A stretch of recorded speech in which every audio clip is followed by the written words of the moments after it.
Corona की वजह से यूएस में कैजुअलिटीज बहुत ज़्यादा बढ़ गई हैं। शायद इसी वजह से वहाँ की एक संसद में शांति पाठ करवाया गया और ये शांति पाठ वहाँ के एक भारतीय पंडित राजगोपाल थूपल ने किया। ये देखिए।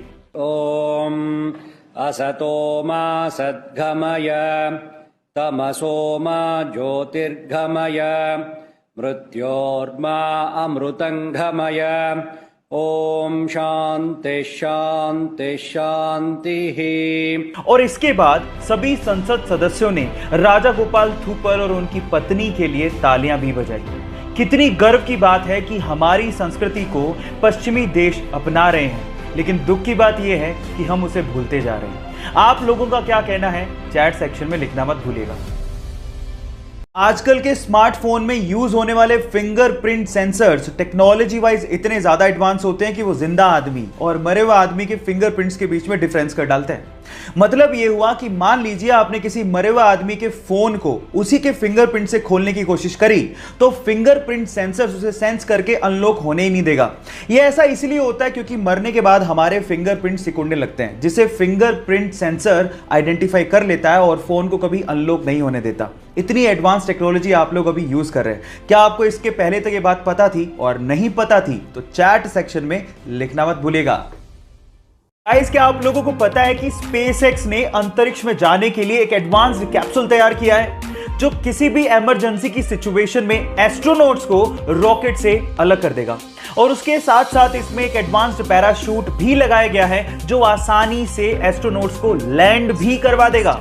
गाइस, इस टेक्नोलॉजी की हमें सख्त जरूरत है ताकि इन फ्यूचर हम लोग कल्पना चावला जैसी बेटियों को ना खोएं। गाइस, अब तो मैं जरूर अंतरिक्ष की सैर करना चाहूंगा। क्या आप लोग सैर करना चाहेंगे? चैट सेक्शन में लिखना मत भूलिएगा। गाइस, इससे लकी बंदा शायद ही आपने अपनी जिंदगी में कहीं देखा हो। सेल्फी लेने का शौक सबको होता है, तो ये बंदा भी अपने प्लेन में बैठ के उड़ान भरने से पहले सेल्फी ले रहा था, लेकिन उसके बाद जो हुआ वो मंजर हैरान कर देने वाला था। देखिए। गाइस, क्या आपको भी लगता है कि ये बंदा बहुत किस्मत वाला है या इससे भी किस्मत वाला बंदा आपने कहीं देखा है? चैट सेक्शन में लिखना मत भूलिएगा। हे गाइस, एंशिएंट टाइम में यानी पुराने जमाने में हमारे इंटेलेक्चुअल्स को लगता था कि मैथ्स में एक ऐसा कोई सिंबल होना चाहिए विच रिप्रेजेंट्स नथिंग, यानी नथिंग को रिप्रेजेंट करने के लिए भी तो कोई सिंबल होना चाहिए। सो इसी को ध्यान में रखते हुए 5th सेंचुरी में एक इंडियन मैथमेटिशियन आर्यभट्ट ने जीरो को इन्वेंट किया। And let me tell you guys, zero का जो सिंबल दिया गया था वो हमारे पुराने मंदिरों, स्पेशली ग्वालियर के मंदिरों के दीवारों पे खुदा हुआ आप लोगों को दिख सकता है।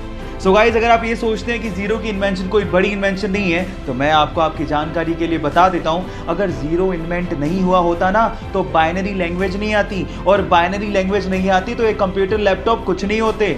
जब शून्य ना देता भारत तो चांद पे जाना भी मुश्किल था। क्या आपको पहले से बात पता थी? और नहीं पता थी तो चैट सेक्शन में लिखना मत भूलिएगा। गाइस, ये तो आपको पता ही है कि प्लेन्स बहुत ज्यादा भारी होते हैं। इनफैक्ट बोइंग 737 तो 80,000 kg का होता है, और जब वो लैंड करते हैं तो उनकी स्पीड 250 से 300 किलोमीटर पर आवर होती है। पर आपने क्या कभी इमेजिन किया है कि इतनी स्पीड और इतने भार के साथ जब वो लैंड करते हैं तो उनके टायर्स कभी फटते क्यों नहीं है? मैं आपको बताता हूं। उनके टायर्स में रबड़ के साथ साथ एल्यूमिनियम और स्टील को भी मिक्स किया जाता है, और नॉर्मल कारों के टायर के अंदर जो प्रेशर से हवा भरी जाती है उससे 6 गुना ज्यादा प्रेशर से एरोप्लेन के टायर में नाइट्रोजन को भरा जाता है ताकि वो प्रेशर को सहन कर सके। क्या आपको इससे पहले तक ये फैक्ट पता था? नहीं पता था तो चैट सेक्शन में लिखना मत भूलिएगा और हमारे YouTube चैनल को सब्सक्राइब करना मत भूलिएगा। लिंक बायो में गिवन है।